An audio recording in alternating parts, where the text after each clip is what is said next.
Kenapa, Yan? Gini nah, butuh pinjaman dana nih. Untuk modal usaha? Iya nih. Hati-hatilah, aku udah pernah coba cari pinjaman online. Lah, terus gimana? Iya, kemarin saya pinjam 4 juta. Yang saya terima 3,6 juta. Bunganya besar. Dan kalau telat dendanya 10% per hari. Oh alah, jadi gimana tuh? Iya, yang parahnya lagi, saat saya telat bayar, saya dipermalukan. Dengan cara foto saya disebarkan melalui aplikasi telekomunikasi ke orang-orang, keluarga, dan teman saya. Assalamualaikum, lagi apa nih Bu? Kok pada bingung? Ini Bu, saya butuh pinjaman dana untuk modal usaha. Wah, kebetulan sekali nih Bu. Saya karyawan dari PT PNM.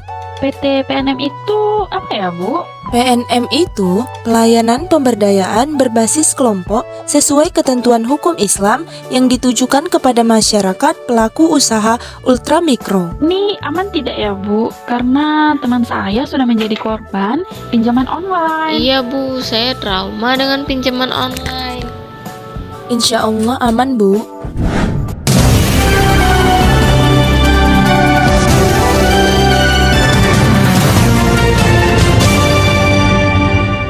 Nasabah PNM Mekar.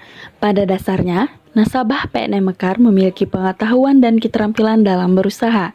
Namun, terbatasnya akses pembiayaan modal kerja menyebabkan keterampilan berusaha mereka berkurang termanfaatkan.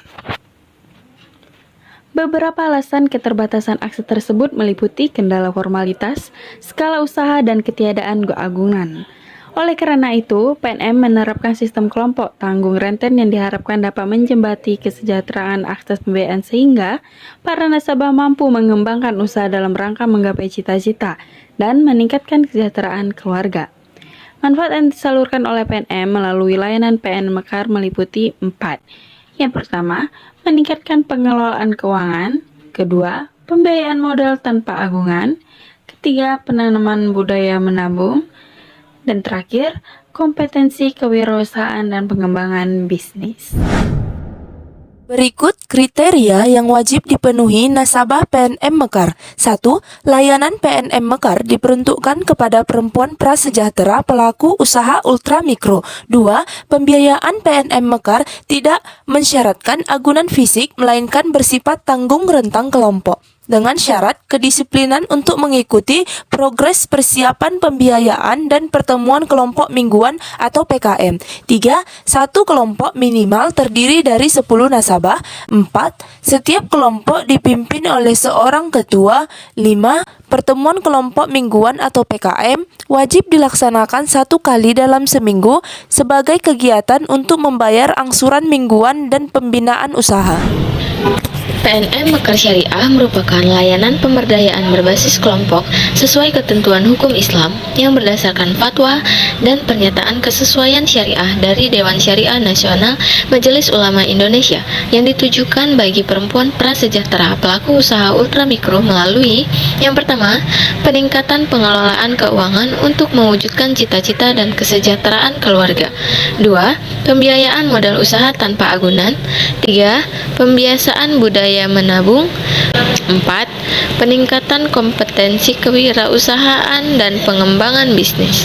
Program Mekar Syariah dilaksanakan melalui indoktrinasi usaha sesuai syariat Islam, yaitu pertama, pertemuan mingguan yang wajib dilakukan secara disiplin dan tepat waktu dengan mengucapkan doa, janji nasabah, janji akun officer Mekar Syariah, janji bersama.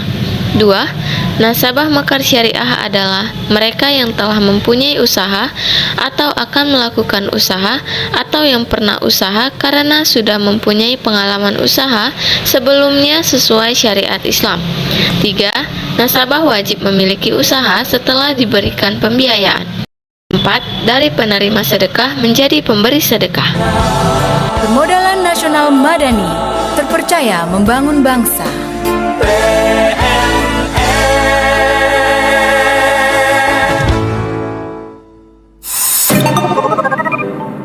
Proses perencanaan program kerja. Tujuan umum dari program kerja dari aktivitas public relation di lapangan adalah menciptakan hubungan yang harmonis antara organisasi atau perusahaan yang diwakilkannya dengan publiknya atau stakeholdernya. Hasil yang diharapkannya adalah terciptanya citra positif, kemauan baik, saling menghargai, saling timbul perhatian, toleransi antara kedua belah pihak. Tujuan dari proses perencanaan program kerja untuk mengelola berbagai aktivitas dapat diwujudkan jika terorganisasi dengan baik melalui manajemen humas yang dikelola secara profesional dan dapat dipertanggungjawabkan hasil dan sasarannya. Hal tersebut harus dimengerti oleh kedua belah pihak. 4 langkah-langkah pokok yang menjadi landasan program kerja public relation menurut Scott M.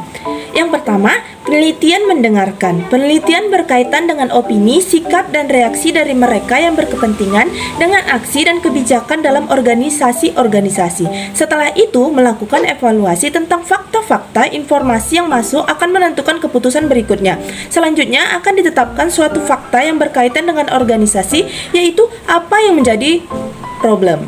Yang kedua, perencanaan dan pengambilan keputusan. Pada tahap ini, sikap, opini, ide-ide, dan reaksi yang berkaitan dengan kebijaksanaan serta penetapan program kerja organisasi yang sejalan dengan kepentingan dan keinginan-keinginan pihak yang berkepentingan mulai diberikan. 3. Mengkomunikasikan dan pelaksanaan atau communication action.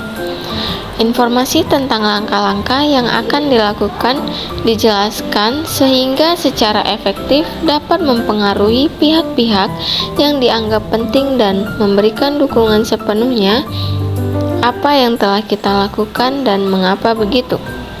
4. Mengevaluasi atau evaluation.